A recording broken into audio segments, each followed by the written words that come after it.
भागवत जी की जो निवेदन है वो निवेदन मैं आप लोगों तक पहुंचा रहा हूं। ये है कि जब आप भागवत की कथा सुनो तो किसी वैदिक ब्राह्मण से, किसी तत्ववेता महात्मा से, उसमें भी दृष्टांतः कुशलो धीरा, उसमें भी आपको जो अच्छी तरीके से समझा सके, आपको अनेक उदाहरण ला करके दे सके, अनेक प्रमाण दे सके। वक्ता कार्योति निष्प्रिय, वक्ता कार्य करने में अति निश्चल हो, बताने की ध्येय दृष्टि उसकी ऐसी हो कि वो आपको संसार में कहीं से घुमा करके ले आकर के यही भगवत चरण में ही पटक दे। वक्ता ऐसा होना चाहिए। ये वक्ता के लक्षण हैं। दूसरा प्रश्न लोगों का रहता है, महाराज भागवत जी कराएंगे, क्या खर्चा लगता है? क्या खर्चा लगता है? शास्त्र ने कहा, अच्छा ये बात भी मुझे तो बड़ी अजीब लगती है कि यजमान फोन करके कहता है कि महाराज जी क्या लगेगा।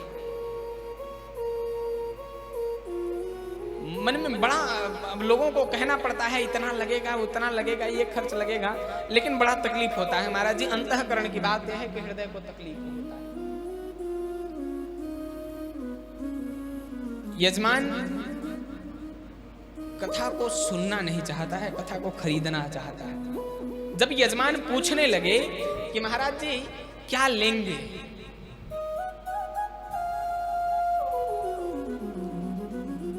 तरीका देखिए बदल जाता है।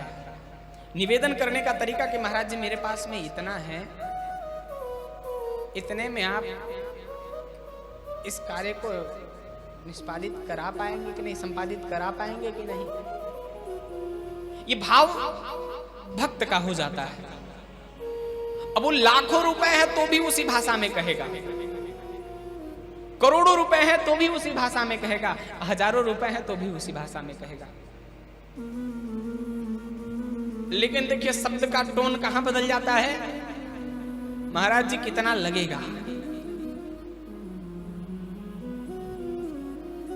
शब्द की भाषा बदल गई, शब्द का अर्थ बदल गया, शब्द का प्रभाव बदल गया, यानी कथा का रहस्य भी बदल गया।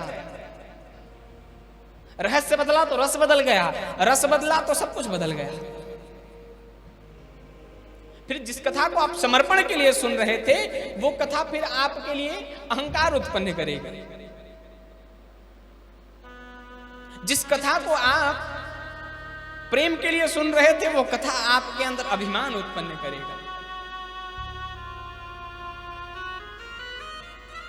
फिर आप ये नहीं कहोगे कि कथा सुना तो सीखा क्या, फिर आप ये कहोगे कि इतना रुपए खर्च किया कथा में। लेकिन आप यदि निवेदन करेंगे कि महाराज ये व्यवस्था है हमारे पास में, इस व्यवस्था में आपको मेरे समझ से कि वक्ता कभी इसका व्यापार नहीं कर पाएगा और श्रोता कभी इसको बेच नहीं पाएगा। क्योंकि फिर श्रोता को भी सोचना है, विवाहे यादृशम दत्तम तादृशम परिकल्पयेत्। जितना बेटी के विवाह में खर्च करता है जिस उत्साह से, जिस उल्लास से, उतना ही खर्च करना है इसको। बेटी का विवाह एक ताम्रपत्र में भी होता है, बेटी का विवाह खजाना खजाना लुटा करके भी होता है। तो जिसके पास जितनी गति है उस गति को निवेदन करके करे तो दोनों में एक रस उत्पन्न है, वो रस प्रेम का है। यजमान भी रस के साथ में परिपुक्त रहेगा और वक्ता भी रस के साथ में चलेगा। न क्रय होगा ना विक्रय होगा। भाई बेचने वाला बेचे ना और खरीदने वाला खरीदे ना। और जिस चीज का विक्रय होता है उसका क्रय जरूर होता है।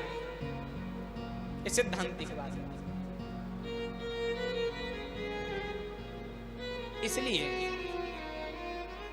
भागवत जी की उपलब्धि ये है कि आप इसका व्यापार न करो तीसरा महाराज जगह कैसा चयन करें? का तीर्थे वापि वनम वापि वा, या तीर्थ में या तो फिर वन में, वृद्धैवापि गृहं नार्य। वृद्धावस्था में भी भागवत कथा सुननी चाहिए। कहां? घर के खेत में, घर में नहीं। कहां सुननी चाहिए? घर के खेत में। यदि मान लीजिए आप वन भी नहीं जा पा रहे हैं, तीर्थ स्थान भी नहीं जा पा रहे हैं, तो कहां सुने? घर के खेत में। ये कथा सुनने का सुलभ मार्ग है। खेत में क्यों? क्योंकि वहां बाहरी संसाधनों से मुक्ति मिलेगी, उस स्थान का रक्षण भलीभांति हो पाएगा। इसलिए ये जो पीठ बना दी गई है ना, 7 दिन इसको कोई हिलाए डुलाए ना।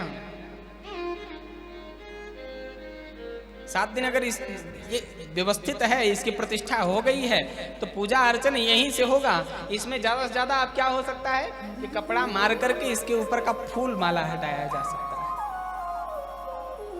इस चौकी को अब नहीं हटाया जाएगा, इन भागवत जी को अब नहीं हटाया जाएगा। ये अनुष्ठान की विधि है। ये साक्षात किसके स्वरूप है? भगवान श्री कृष्ण के स्वरूप में है।